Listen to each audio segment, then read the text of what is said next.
ஒரு விஷம் நிரம்பிய பால்ல ஒரு துளி மாதிரி மார்க்கத்தை பேசப்பட்டால் அதிலிருந்து நம்மளுக்கு என்னங்க கிடைக்கும்? இதில் வருந்தத்தக்க இன்னொரு விஷயம், அப்படியான நிகழ்ச்சிகளை ஏற்பாடு செய்வதும் நம்முடைய இஸ்லாமிய சகோதரர்கள் தான், நம்முடைய இஸ்லாமிய நிர்வாகங்கள் தான். நாம் நம்முடைய இஸ்லாமிய நிர்வாகங்கள் நடத்தக்கூடிய பள்ளிக்கூடங்கள்ல இஸ்லாம் காட்டித்தராத எந்த ஒரு நிகழ்ச்சியும் அனுமதிக்க மாட்டோம் என்று சொல்வதற்கு நம்மளுக்கு யார் தடுக்கின்றார்கள்?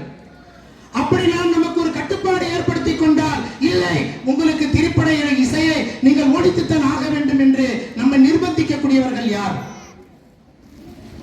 நாம் நிர்வாக ரீதியாகவும் ஜமாத்தார்கள் சமூக ரீதியாகவும் ஆண்கள் வீட்டிற்கு வெளியிலேயும் பெண்கள் வீட்டிற்கு உள்ளேயும் மார்க்க விஷயத்திலே நமது அருமை நாயகம் ஸல்லல்லாஹு அலைஹி வஸல்லம் என்ன வழிகாட்டுகின்றார்கள், அதற்கு நாம் முக்கியத்துவம் கொடுப்போம் என்று சொன்னால் இப்படிப்பட்ட அவல நிலைகள் நம்முடைய சமுதாயத்தில் ஏற்படாது. நம்முடைய நேரங்காலங்களில் பெரும் பகுதி எங்கு செலவாகி கொண்டிருக்கின்றதோ நம்முடைய சிந்தனை நாம் அதன் பக்கம் தான் ஈர்க்கப்பட்டு கொண்டிருப்போம். இப்பொழுது இந்த செல்போன்ல இப்படி தடவுறது இருக்குது இல்ல, பழங்காலத்துல பெண்மணிகள், வயதான பெண்மணிகள் என்ன செய்வாங்கன்னா இப்படி தடவுவாங்க, மேல இருந்து கீழே தடவுவாங்க. என்னன்னா வெத்தலையில சுண்ணாம்பு தடவுவாங்க, அவங்க மேல இருந்து கீழே இப்படி சுண்ணாம்பு தடவுவாங்க. ஆனா இந்த காலத்துல நம்ம கீழே இருந்து மேல இப்படி தடவிக்கிட்டு இருக்கிறோம். என்ன தடவுறோம்? மேல தள்ளிக்கிட்டே இருக்கிறோம். இது இந்த ஒட்டுமொத்த சமூகத்தை அவர்கள் எப்படி சிந்திக்க வேண்டும், அவர்கள் ஒவ்வொரு காரியத்தை எப்படி அணுக வேண்டும் அப்படின்னு சொல்லி திட்டமிட்டு இந்த சமூகத்தை, இஸ்லாமிய சமூகம் என்றல்ல, இதுல இஸ்லாமிய சமூகமும் ஒரு பகுதி, இந்த மனிதர்கள் எப்படி செயல்பட வேண்டும் என்று திட்டமிட்டு பரப்பக்கூடிய ஒரு சதிதான் இந்த ஷார்ட்ஸ் என்று சொல்லக்கூடிய, இந்த ஷார்ட் வீடியோ என்று சொல்லக்கூடிய இப்படியான அம்சங்கள் எல்லாம்.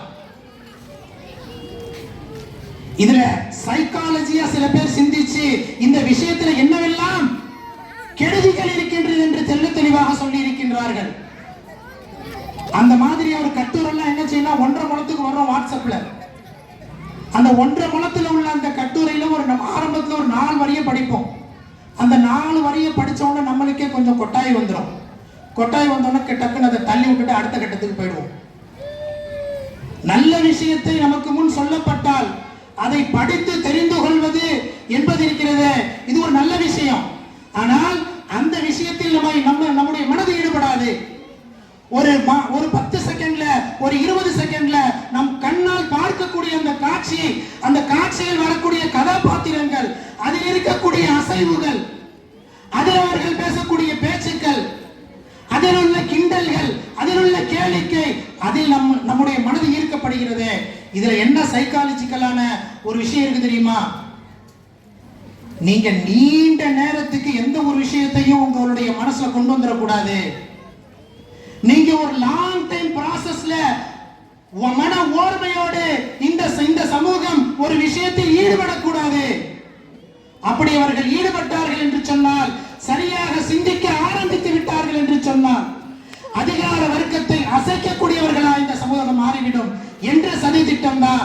அந்த 10 நிமிஷம், 10 செகண்ட், 20 செகண்ட், 30 செகண்ட், 30 செகண்ட் முடிஞ்ச உடனே சில பேர் அந்த 10 செகண்ட் 5 செகண்டோட தள்ளிடுவாங்க. சில பேர் 20 செகண்ட் 10 செகண்டோட தள்ளிடுவாங்க. ஏன்? அவசரம். எதுக்குமே அவசரம். அவசர கதியிலேயே இந்த சமூகத்தை ஓட்டணும். ஏதாவது ஒரு நல்ல கருத்து வந்துச்சுன்னா அதை தள்ளி விடு. என்னால ரொம்ப நேரம் கேட்க முடியாது, எனக்கு அட்வைஸ் பிடிக்காது.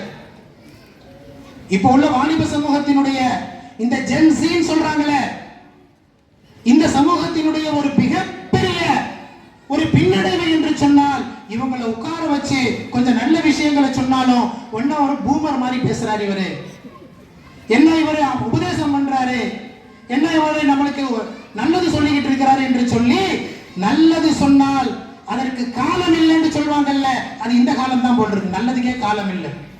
என்னது? நல்லதுக்கே காலம் இல்லைன்னு ஒரு பழமொழி இருக்கு பாருங்க. இப்ப இருக்கக்கூடிய இந்த 21ஆம் நூற்றாண்டுல இருக்கக்கூடிய இந்த சமூகத்திற்காகவே சொல்லப்பட்ட மாதிரி அந்த பழமொழி இருக்கிறது. மேலான தாய்மார்களே, சகோதரிகளே, அல்லாஹ்வுடைய கலாமுடைய தொடர்புல நாம் இங்கு ஒன்று கூடி இருக்கின்றோம் என்று சொன்னால், நம்முடைய மார்க்கத்தின் அடிப்படைகளில் நம்முடைய இறை நம்பிக்கையை கொண்டு வரணும். வேர் பழுதா இருந்துச்சுன்னு சொன்னா கிளைய நீங்க பார்க்க கூடாது. அந்த வேர்ல என்ன பழுது இருக்குது அதை முதல்ல சரி பண்ணணும். அந்த வேர்ல உள்ள பழுதை நாம் சரி பண்ணிவிட்டோம், கிளையில உள்ள அந்த காஞ்சி போன கிளை தானாக கொஞ்சம் கொஞ்சமாக பச்சையாக மாறிவிடும். இலைகள் காய்ந்து போனது கொஞ்சம் கொஞ்சமாக பசுமையாக மாறிவிடும். நம்மளுடைய இறை நம்பிக்கை நாம் சீர் செய்ய வேண்டும்.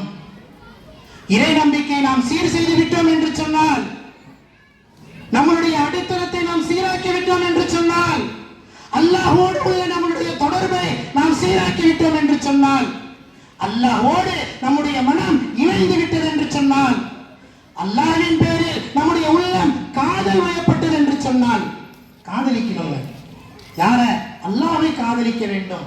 காதல் என்ற வார்த்தைக்கு உண்மையிலேயே ஒரு இலக்கணம் என்று சொன்னால், அல்லாஹ்வின் மேல் உள்ள பாசத்திற்கு தான் மெய்யில உண்மையில காதல் என்று சொல்லப்படும்.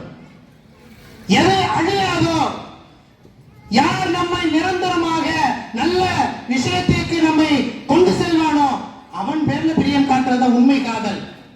யாரை நாம் பிரிந்து விடுவோம் அல்லது யார் நம்மை பிரிந்து செல்வான், நம்மை விட்டு விடுவான், நம்மை விட்டு விடுவாள், அந்த பேரில் கொள்ளக்கூடிய காதல், அந்த பற்று, அது சொற்பமானது, அற்பமானது, அது அழிந்து போகக்கூடியது.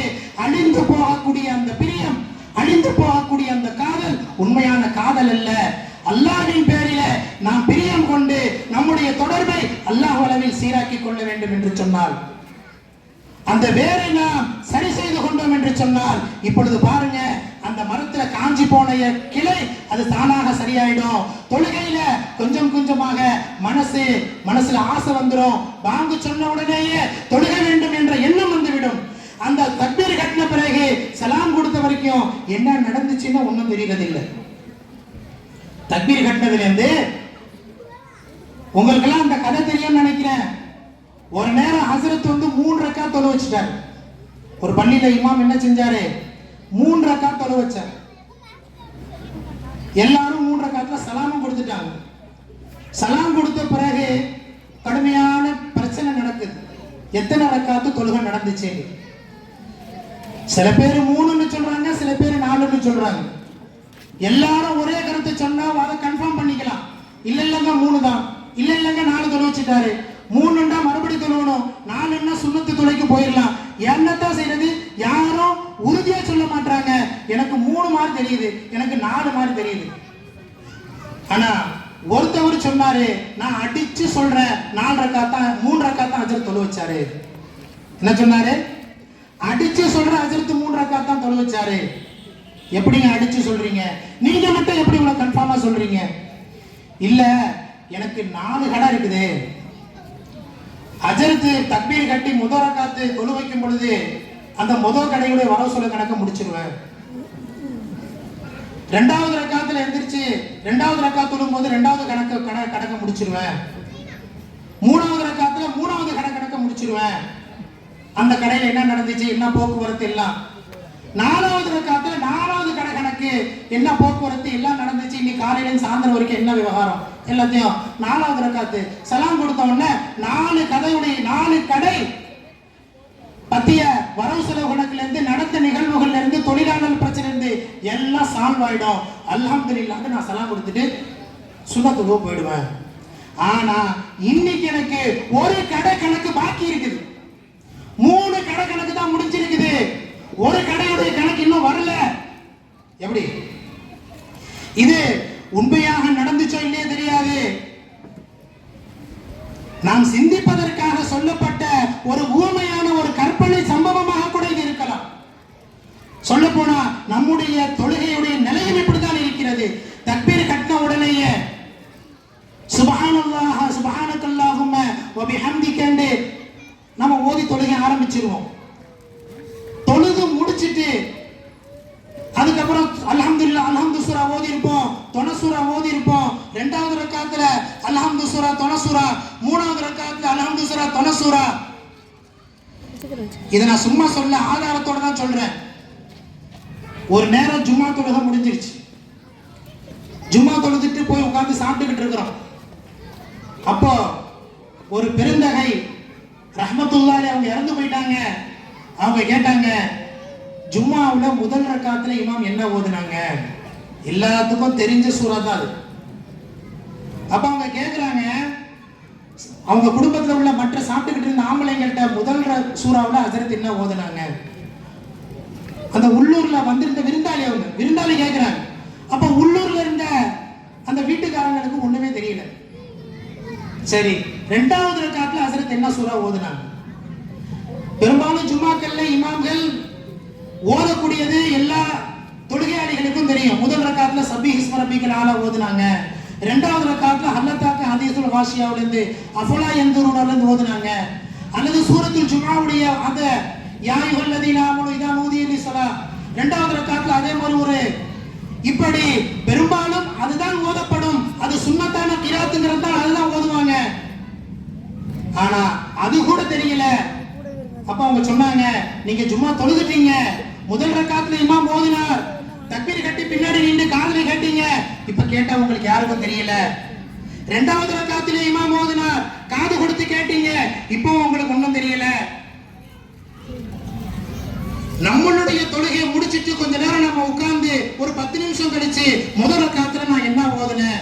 சனா ஓதுனா சுப்ஹானக்கல்லாஹும்ம வ பிஹம்திக வ தபாரக இஸ்முக வ தஆலா ஜத்துக வ லா இலாஹ கைருக, நான் இந்த சனாங்கற இந்த துஆ ஓதுனா அப்படின்னு நம்மளுக்கு ஒரு கேள்வியை கேட்டுக்கிட்டோம்னா நம்மளுக்கே பதில் கிடைக்கும்.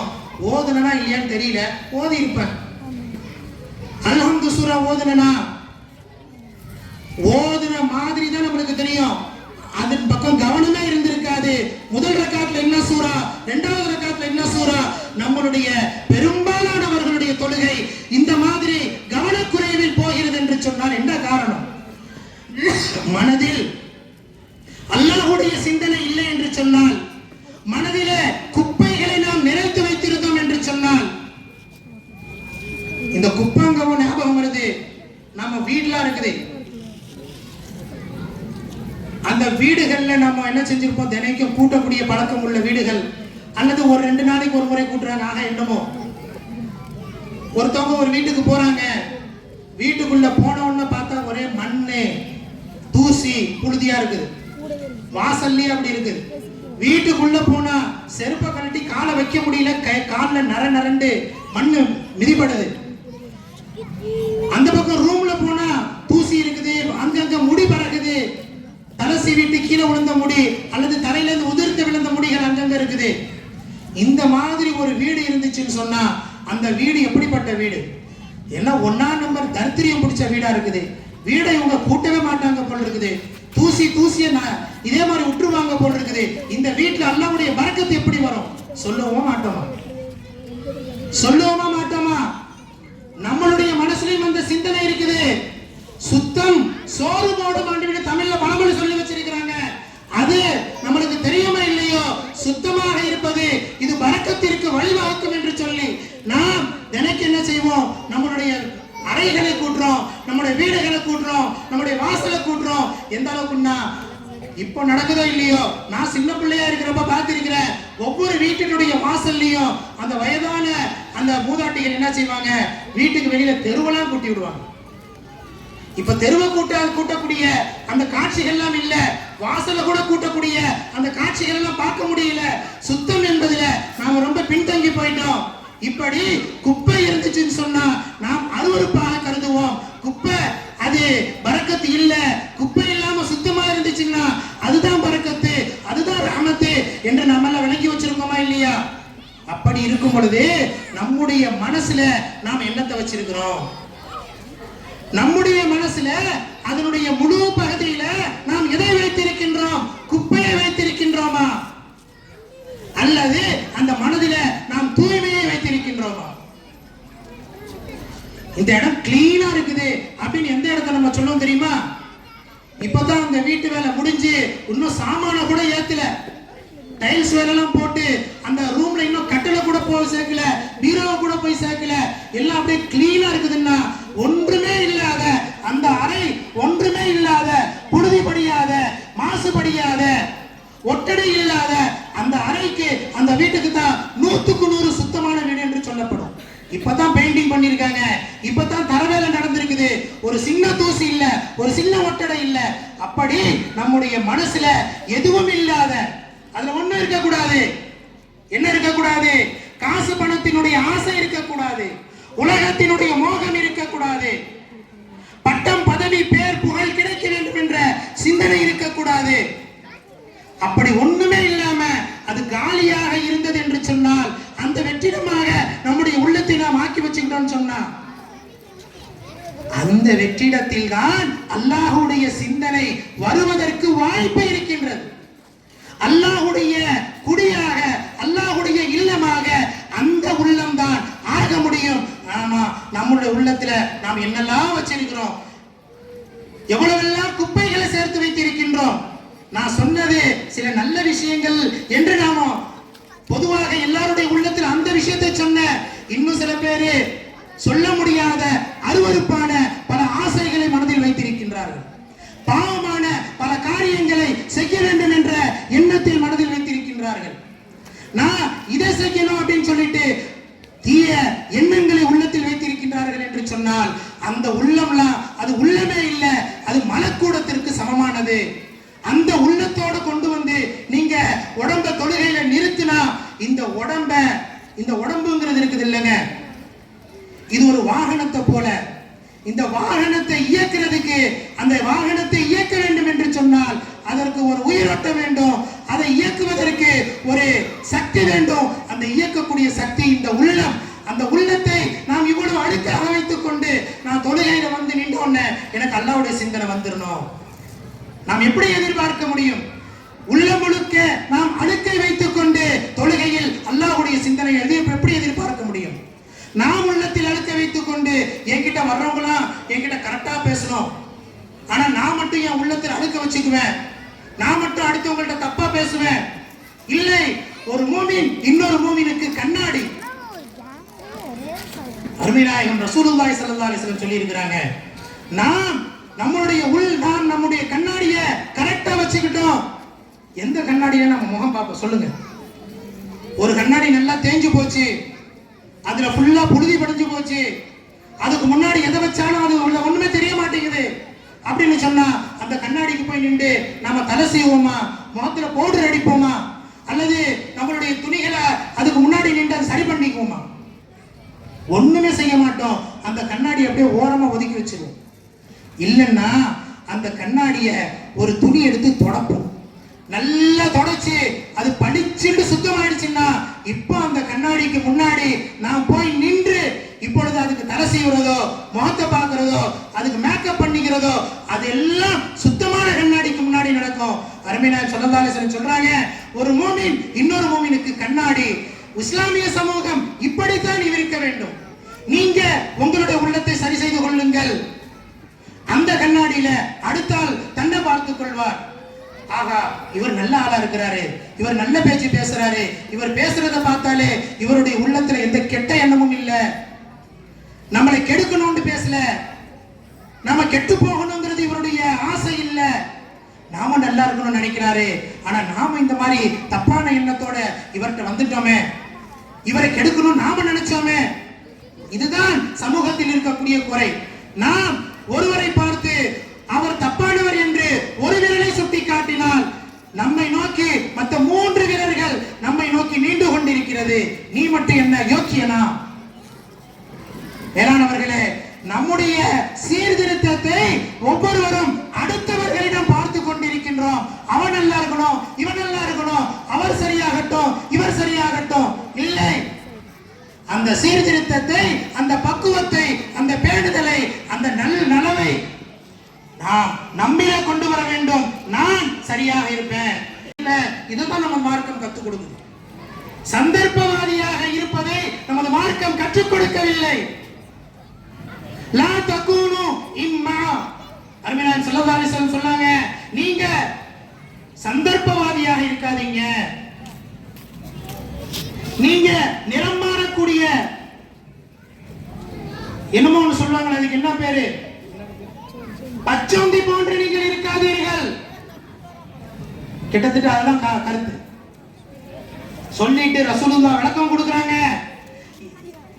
மக்கள் எல்லாம் இனிஸ்தகம்து இஸ்தகம்னா வயின் இஅவஜஜது இஅவஜஜனா,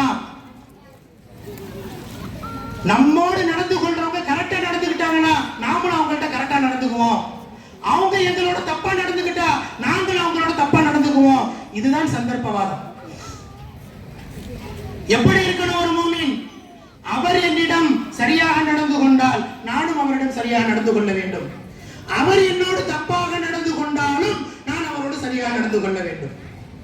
அவங்க எனக்கு கெடுதலை நினைச்சாலும் நான் அவங்களுக்கு நல்லதை நினைக்கணும். இந்த மாதிரி இந்த எண்ணத்தை அருமை நாயகம் ஸல்லல்லாஹு அலைஹி வஸல்லம் அவருடைய இந்த ஒரு ஹதீஸை நம்முடைய வாழ்க்கையில் நாம் எடுத்து நடக்க ஆரம்பித்து விட்டோம் என்று சொன்னால் நம்முடைய குடும்பங்கள்ல பிரச்சனை இருக்காது, நம்முடைய சமூகத்தில் பிரச்சனை இருக்காது, நம்முடைய வியாபாரங்களில் தொடர்புகளிலே நம்முடைய இதர கொடுக்கல் வாங்கல்களிலே எந்த பிரச்சனையும் இருக்காது. அவன் மட்டும் என்ன அவ்வளவு பேசுறான், நான் ஏன் அவனை அப்படி பேசக்கூடாது? அவன் எனக்கு குடி தோன்றான், நான் ஏன் அவனை கெடுக்க கூடாது? அவன் என்ன அடிக்கிறதுக்கு முன்னாடியே நான் ஏன் அவனை அடிச்சிடக்கூடாது? அவன் என்ன அப்படின்னு இப்படியே நினைச்சுக்கிட்டு இருந்தோம்னா இந்த சமூகம் ஒருபோதும் திருந்தாது. சந்தர்ப்பவாதியாக இருப்பதை நமது மார்க்கம் நமக்கு கற்றுக் கொடுப்பதில்லை. நாம் நல்லவர்களாக இருப்பதைத்தான் நமது மார்க்கம் நமக்கு கற்றுக் கொடுக்கிறது. அடுத்தவங்க உங்களுக்கு நல்லது செஞ்சா அல்ஹம்துலில்லாஹ் நீங்களும் நல்லது செய்யுங்க. அடுத்தவங்க உங்களுக்கு கெடுதி செய்தாலும் உங்களது மார்க்கம் நனவை மட்டும்தான் கற்றுக் கொடுக்கிறது. அப்பொழுதும் நீங்கள் அவர்களுக்கு நனவை செய்யுங்கள். இந்த விஷயத்தை நாம் விட்டுட்டதுனால, இந்த விஷயத்தை நாம் சரியாக செயல்படுத்தாததினால் நமக்கு பல பிரச்சனைகள் வந்து கொண்டிருக்கிறது. தனி மனித வாழ்க்கையிலும் குடும்பங்களிலும் சமூகத்திலும் பல பிரச்சனைகளை நாம் எதிர்கொண்டிருக்கிறோம். சர்வதேச அளவில் நாம் பல பிரச்சனைகளை எதிர்கொண்டிருக்கின்றோம். தாய்மார்களே, சகோதரிகளே, இங்கு பல மாணவ மாணவிகள் பட்டம் வாங்கக்கூடிய ஒரு சூழ்நிலை இருந்து கொண்டிருக்கின்றது.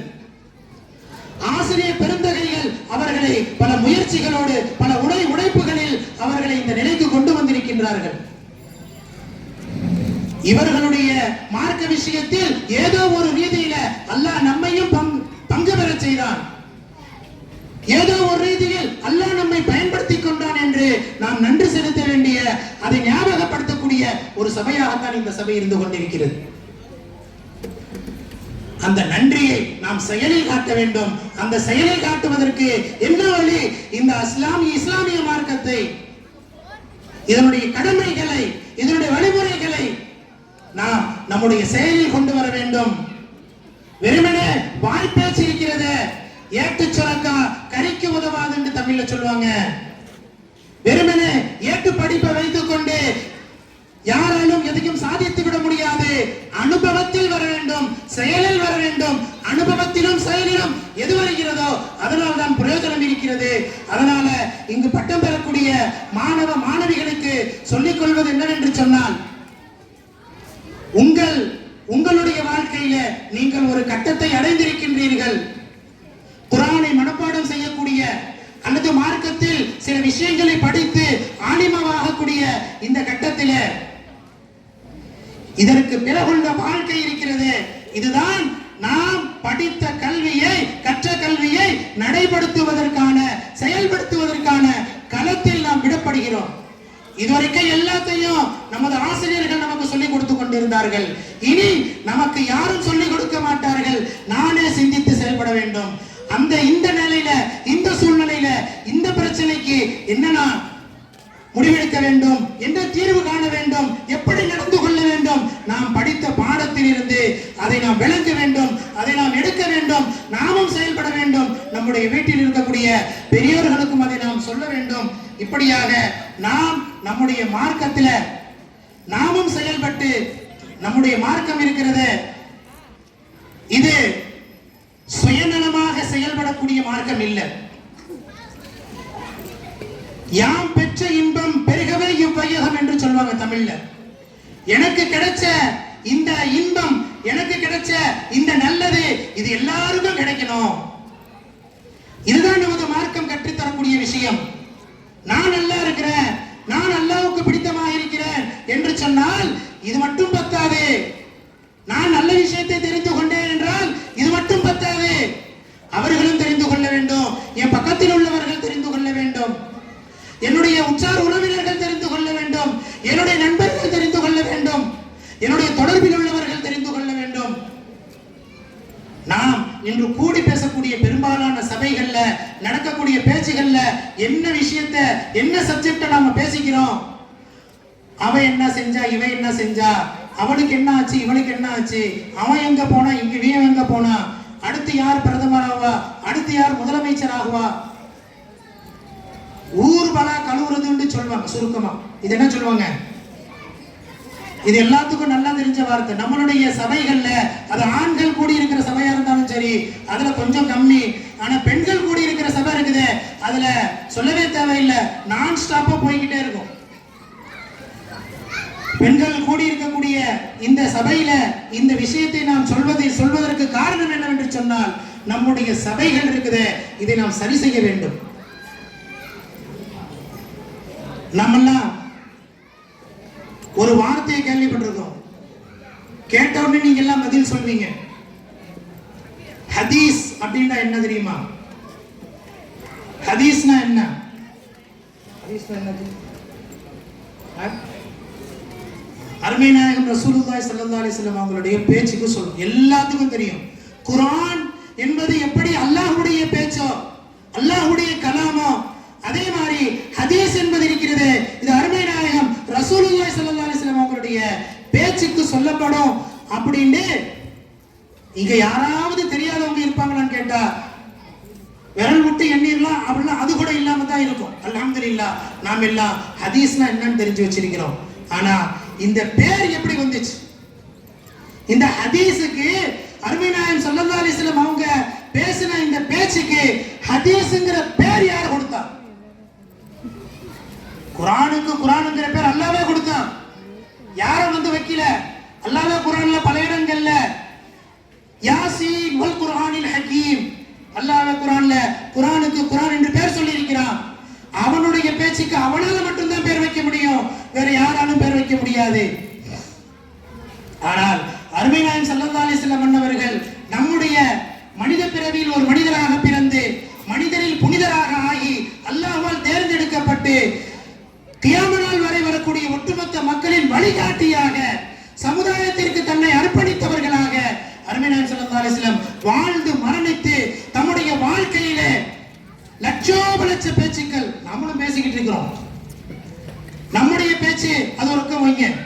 உலகத்தில் எத்தனையோ தலைவர்கள் இருக்கிறாங்க. அந்த தலைவர், இந்த தலைவர், அந்த தலைவர், இந்த தலைவர் என்று எத்தனையோ தலைவர்கள் இருக்கிறாங்க. ரசூலுல்லாஹி ஸல்லல்லாஹு அலைஹி வஸல்லம் அவர்களுக்கு முன்னாடியும் இருக்கிறாங்க, அவர்களுக்கு பின்னாலும் இருக்கிறாங்க. ஆனால் அந்த தலைவர்களுடைய சின்ன வயசுல பேசின பேச்சு என்ன? அவர் வாலிபமாக இருந்த பேசின பேச்சு என்ன? அவர் இந்த கட்டத்தில் பேசின பேச்சு என்ன? அவர் ஏழைகளை பார்த்து பேசின பேச்சு என்ன? பணக்காரர்களை பார்த்து பேசின பேச்சு என்ன? அவர்களை சந்திக்க வந்த பிரயாண கூட்டத்தை பார்த்து பேசின பேச்சு என்ன? அவர் இஸ்லாத்தின் பக்கம் அழைக்கும் பொழுது பேசின பேச்சு என்ன? அந்த நேரத்தில் என்ன பேசினார், இந்த நேரத்தில் என்ன பேசினார் என்று அவங்களுடைய வாழ்க்கையில நடந்த ஒவ்வொரு பேச்சையும் ஒவ்வொரு சொல்லையும் அப்படியே அதை ரெக்கார்டு பண்ணி பதியப்பட்டு இருக்கின்றது என்று சொன்னால் அது உலக மகா தலைவரான ஒரே தலைவரான தன்னிகர் இல்லாத ஒரே தலைவர் நமது அருமை நாயகம் ரசூலுல்லாஹி ஸல்லல்லாஹு அலைஹி வஸல்லம் அவங்க மட்டும்தான். ஸலவாத் சொல்லுங்க எல்லாம். அல்லாஹும்ம ஸல்லி அலா முஹம்மதின் அல்லாஹும்ம ஸல்லி அலைஹி வஸல்லம் அல்லாஹும்ம ஸல்லி அலா முஹம்மதின் அல்லாஹும்ம ஸல்லி அலைஹி வஸல்லம். அந்த நமது உயிரின் மேலான அருமை நாயகம் ஸல்லல்லாஹு அலைஹி வஸல்லம் அவங்களுடைய பேச்சுக்கு ஹதீஸ்னு யாருங்க பேர் வச்சது? உங்களுக்கு எல்லாம் ஆச்சரியமா இருக்கும். தீன் குல பெண்மணிகளான தாய்மார்கள் மூலமாக இந்த பெயர் நபிகள் பெருமானார் ஸல்லல்லாஹு அலைஹி வஸல்லம் அவர்களுடைய பேச்சுக்களுக்கு ஹதீஸ் என்ற பெயர் சூட்டப்பட்டது. ஆம்பளைங்களால இல்ல. பலா கழுவுறதுல ஃபர்ஸ்ட் இடம் ஆம்பளைங்களுக்கா பொம்பளைங்களுக்கா அப்படின்னு ஒரு பட்டிமன்றம் வச்சா இந்த இடத்துல நம்ம பிள்ளைகளை பேச விட்டா நம்மளோட அஜரத்துமார்கள் அவங்களுக்கு ஒவ்வொரு பிள்ளைக்கு என்ன செய்வாங்க, அரை மணி நேரம் எழுதுற அளவுக்கு அவங்களுக்கு டீட்டெயில் எழுதி கொடுப்பாங்க. பலா கழுவுறதுல முதல் இடம் ஆம்பளைங்களுக்கா பொம்பளைங்களுக்கா அப்படின்னு ஒரு பட்டிமன்றமே வைக்கலாம். கடைசியில தீர்ப்பு சொல்லக்கூடியவர் அது ஆணாக இருக்கட்டும் பெண்ணாக இருக்கட்டும் அவங்க என்னதான் சொல்லுவாங்க, பலா கழுவுறதுல ஃபர்ஸ்ட் இடம் பொம்பளைங்களுக்கு தான் சொல்லுவோம். அது உங்களுக்கும் தெரியும், அது எங்களுக்கும் தெரியும். ஆனால் அக்காலத்து பெண்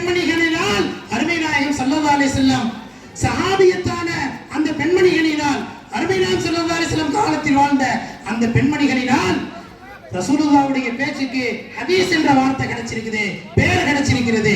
எப்படி கிடைச்சிச்சு?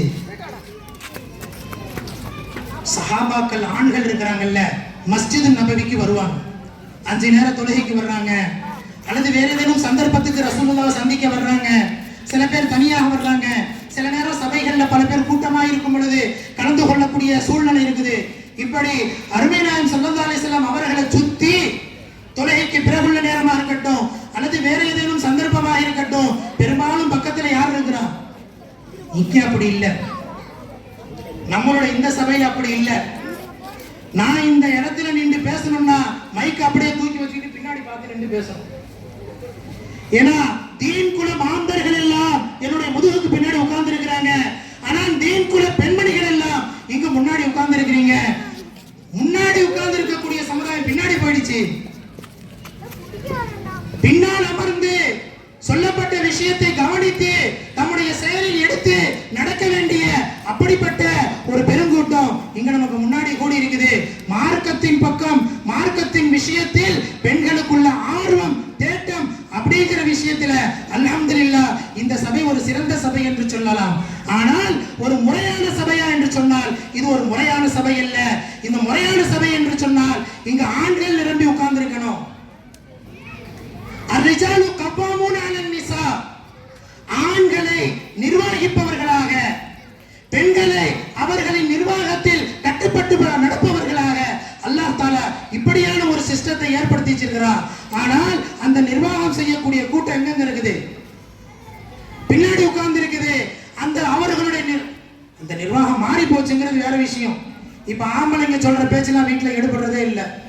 அவங்களுக்கெல்லாம் ஒண்ணும் தெரியாது, நீங்க இருங்க நாங்க பாத்துக்கிறோம் என்று சொல்லக்கூடிய ஒரு நிலைதான். வீட்டுக்கு வீடு வாசப்படி, உங்களுக்கு ஒன்னும் தெரியாது, நீங்க எல்லாம் பேசாம உட்காருங்க, எல்லாத்தையும் நாங்க பாத்துக்கிறோம். வீடு கட்டுறதுல இருந்து,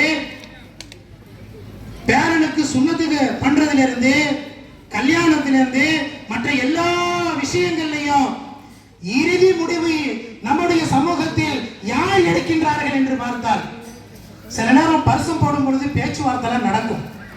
பரிசம் போடும் பொழுது என்ன செய்யுங்க? பேச்சுவார்த்தை நடக்கும். ஒரு ஆம்பளை என்ன செய்வார்னா இங்கே அங்கே ஓடிக்கிட்டு இருப்பார். 2 பேர் சொல்ல போனா, மாப்பிள்ளை வீட்டுல இருந்து ஒரு ஆம்பளை, பொண்ணு வீட்டுல இருந்து ஒரு ஆம்பளை, இங்கே நடுவுல ஆம்பளைங்க பேசிக்கிற பேச்ச பொண்ணு வீட்டு அந்த தந்தையா இருக்கிறவர் அவர் ஒய்ஃப்கிட்ட போய் அங்க சொல்லுவாரு. அவங்க தான் சொல்லணும் ஓகேவா இல்லையா.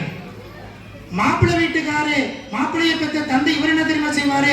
இவருடைய ஒய்ஃப் கிட்ட ஆலோசனை பண்ணுவாரு. அவங்க தான் சொல்லணும், அவங்க சொல்றதுதான் முடிவு.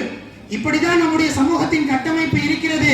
அப்படியான சூழ்நிலையில நீங்க தான் முன்னாடி உட்காரணும், வேற வழி எல்லாம் போயிடுச்சு. நிர்வாகம் எல்லாம் பொம்பளைங்களுடைய கைக்கு மாறி பல காலமாகி விட்டது. ஆனால் இன்னும் சில குடும்பங்கள் இருக்குது, ஆண்கள் அந்த குடும்பங்களை தங்களுடைய கட்டுப்பாட்டில் நடத்தி கொண்டிருக்கின்றார்கள். அப்படியான குடும்பங்கள்ல பெண்கள் அடங்கி அந்த குடும்பங்கள் நல்ல முறையில் இன்னும் நடந்து கொண்டிருக்கின்றது.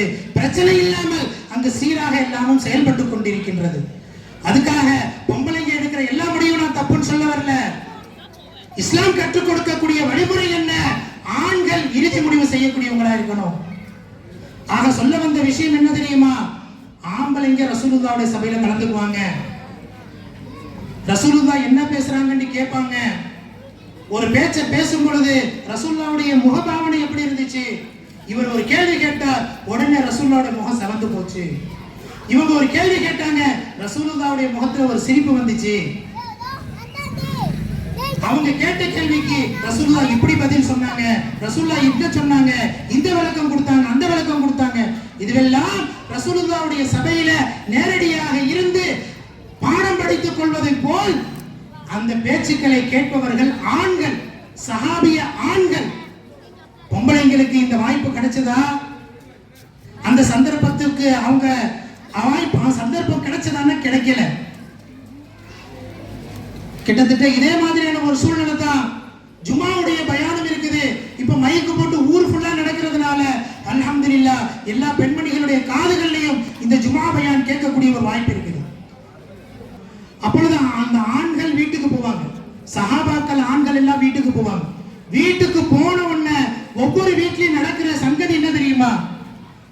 அவங்க வந்த உடனே அவங்கள வரவேற்று அவங்கள உபசரிச்சு அவங்கள உட்கார வச்சுட்டு வீட்டில் உள்ள பெண்மணிகள் ஒரு கேள்வி கேட்பாங்க. அல்யௌம மாதல் ஹதீஸ், என்ன கேள்வி கேட்பாங்க சஹாபி பெண்மணிகள்? அல்யௌம மாஹாதல் ஹதீஸ், இன்னைக்கு என்ன பேச்சு நடந்துச்சு, இன்னைக்கு ரசூலுல்லாஹ் என்ன பேசினாங்க, அத முதல்ல சொல்லுங்க அப்படின்னு. மார்க்கத்தின் பக்கம் இவ்வளவு தேட்டம், இவ்வளவு ஆர்வம் தன்னுடைய வீட்டினுடைய பெண்மணிகளுக்கு இருக்கிற பார்த்துட்டு அந்த ஆம்பளைங்களுக்கு சந்தோஷம். உடனே அவங்கள உட்கார வச்சு அந்த சபையில என்ன நடந்துச்சோ, எவ்வளவு பேச்சுக்கள் பேசப்பட்டுச்சோ, என்னெல்லாம் நடந்துச்சோ ஒன்று விடாம அந்த பெண்மணிகளுக்கு வீட்டினுடைய ஆம்பளைங்க சொல்லுவாங்க. இது தினம் நடக்கும். இப்படி சபையில நடக்கக்கூடிய நிகழ்வுகளை பெண்மணிகள் கேள்வி கேட்டு கேட்டு ஆண்கள்கிட்ட தெரிச்சு கொள்வாங்க. அதுக்கு அவங்க பயன்படுத்தின வார்த்தை என்ன? ஹதீஸ். அல்யௌம மாதல் ஹதீஸ், இன்னைக்கு என்ன பேச்சு, ரசூலுல்லாஹ் என்ன பேச்சு பேசினாங்க. இப்ப பொம்பளைங்க வீட்டினுடைய அந்த தீன்குல பெண்மணிகள், சஹாபி பெண்மணிகள் அந்த வார்த்தையை சொல்ல போக கியாமத் நாள் வரை வரக்கூடிய எல்லாரும் அருமை நாயகம் ஸல்லல்லாஹு அலைஹி வஸல்லம் அவர்களுடைய பேச்சுக்கு அவங்க சொன்ன வார்த்தையை தான் பயன்படுத்தி ஆக வேண்டும் என்ற ஒரு நிலை நமது மார்க்கத்தில் ஏற்படுத்தப்பட்டு விட்டது. அப்படி அந்த சஹாபி பெண்மணிகளுக்கு ரசூலுல்லாஹ்வுடைய பேச்சில எவ்வளவு ஆர்வம் இருந்ததோ அந்த ஆர்வத்தை நம்முடைய உள்ளங்கள்ல நாம கொண்டு வர வேண்டும். மார்க்கத்தின் பக்கம் நம்முடைய உள்ளங்கள் ஈர்க்கப்பட வேண்டும். அதற்கு முன்னுரிமை கொடுக்கப்பட வேண்டும். அதற்கு அப்புறம் தான் எல்லாம். அல்லாஹ் என்ன சொன்னா, அல்லாஹ்வுடைய ரசூல் என்ன சொன்னார்கள், அதுதான் முதல்ல. அதுக்கு அடுத்ததான் எல்லாம். இந்த நிலையை நம்முடைய உள்ளத்தை நாம் பக்குவப்படுத்திக் கொண்டோம் என்று சொன்னால் அதுக்கப்புறம் பாருங்க, ஒவ்வொரு காரியமாக நம்முடைய பிள்ளைகள் நல்ல பிள்ளைகள் ஆயிடுவாங்க, நம்முடைய சுத்தி உள்ளவங்க நல்லவங்க ஆயிடுவாங்க. ஏன்? நம்முடைய கண்ணாடியை நாம தொடச்சிட்டோம். இதுக்கப்புறம் நம்மை அணுகக்கூடியவர்கள் அவங்க கண்ணாடியை தொடச்சுக்குவாங்க. இப்படியாக ஒரு சமூகம் சீர்திருத்தம் பெற வேண்டும் என்றால் அது ஒட்டுமொத்தமாக ஒரே நேரத்தில் நடக்காது. ஒவ்வொருவரும் தன்னை சுத்தப்படுத்திக் கொண்டால் இப்படியாக அந்த சமூகம் சுத்தம் பெற்ற சமூகமாக ஆகுவதற்கு ஒரு நல்வழி அப்பொழுதுதான் பிறக்கும். அப்படிப்பட்ட நன்மக்களாக மேன்மக்களாக அல்லாஹ் தஆலா நம் அனைவரையும் ஆக்கியருள்வானாக. இப்பொழுது பட்டம் பெற்ற பிள்ளைகளுக்கு நமது சிறப்பு பேச்சாளர் ஒரு இடைப்பட்ட பாதையில இருந்து கொண்டிருக்கிறாங்க. சொற்பொழிவுல நாம முழுசா நினைச்சிட்டோம் நினைக்காதீங்க. இது சாரல் மலைதான். இப்பொழுது உங்களுக்கு பேஞ்சது சாரல் மலைதான். இது நான் தன்னடக்கமாக சொல்லல. மண் ஆணம்க்கு மண்தானம் அப்படின்னு பார்சில ஒரு பழமொழி இருக்குது. நான் யாருன்னு எனக்கு தெரியும் அப்படின்னு. எனக்கிட்ட என்ன கல்வி இருக்குது, நம்மளிடத்துல என்ன கல்வி ஞானம் இருக்குது, நாம் எந்த அளவு தண்ணீர நின்று இருக்கிறோம், ஒவ்வொருத்தவங்களுக்கும் அவங்க மனசாட்சியை தொட்டு பார்த்தால் அவர்களுக்கு தெரியும். அதனால ஒரு பெரிய கல்வி கடல் நமக்கு முன்னால் வர இருக்கிறது. ஒரு பெரிய அடைமலை மார்க்க கல்வி ஞானங்கள் நமக்கு முன்னால் பேசப்பட இருக்கிறது. எப்பொழுது இதுவரைக்கும் நாம் அமைதியாக இருந்து கேட்டோமோ அல்லாஹ் தஆலா இந்த சபருக்கு நம்மளுக்கு பரிபூர்ண கூலிய கொடுப்பானாக.